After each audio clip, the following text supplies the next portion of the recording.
Passage 13, Tractor Race. Hey, wait! Wait for me! I'm ready! I am going to win this race, said Walter as he frantically ran to the starting point. Boy, you have never won a race yet, said Jimmy. I am going to win, retorted Sam. You are going to be amazed by the speed and the tricks of my tractor, boasted Walter. You are not going to win with that thing, Walter, Sam said with finality. Earlier that day, Walter had found a silver candle in his grandmother's dresser. He cut off a very small piece from its end and then returned the precious silver candlestick just where he had found it. He hoped she won't miss the little piece he had taken off. He would surely get a spanking if she found out. He then went next door to Cousin Marva for a bobbin. He felt that she was sure to have one in her colorful hat box. Cousin Marva was usually very kind and friendly. However, when it came to her craft box, she was downright mean.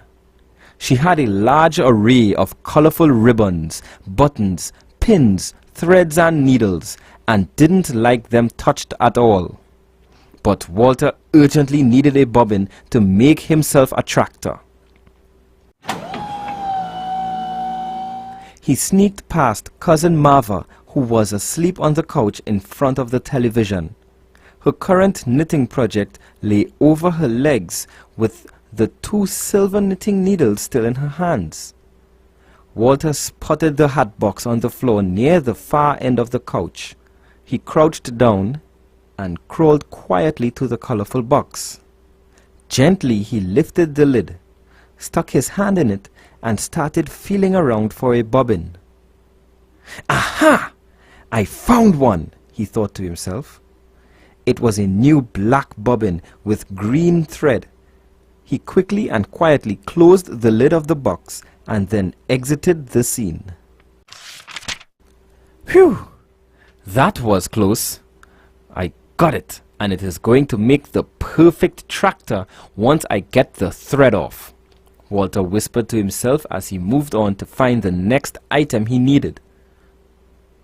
Walter thought for a few seconds.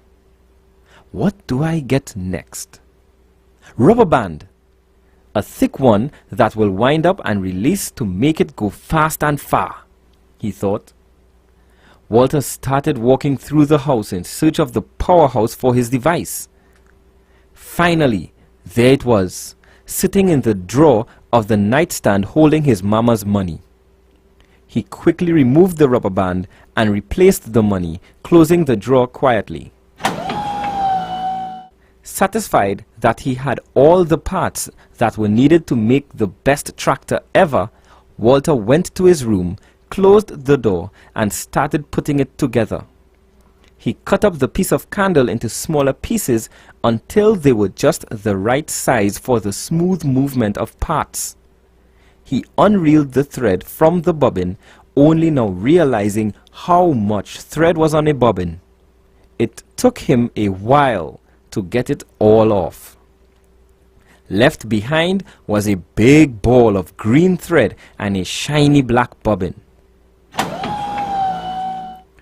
Walter had strung the rubber band through it all and then realized that an important part was missing: the gear.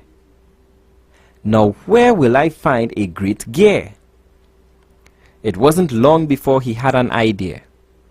A popsicle stick would make the perfect gear for only 50 cents. Mr. Chin would not give him a popsicle. He would have to purchase one, but he had no money. He quickly went back to his mom's drawer to borrow $1.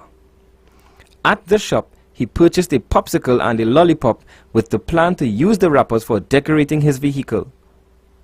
He forgot all about putting back Mama's change. Yeah! At last, Walter's masterpiece was complete. The crowd of boys started gathering outside to witness the great event. On your marks, get set, go! The race official yelled. Cheers and shouting came from the boys looking on. As the bobbing tractors crossed the finish line, Walter jumped up and cheered, "I won! I won!"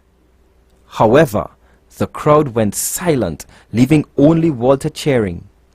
He slowly turned around to see his grandmother with the silver candlestick in hand, Cousin Marva with the hat box lid in one hand and knitting needles in the other. His mother, with hands on her hips, peered down at him saying, "So this is what you running around distressing folks for? You have some answering to do, young man." Holding him by his ear, Mama dragged Walter home kicking and screaming. He had victory in the race, but at what cost?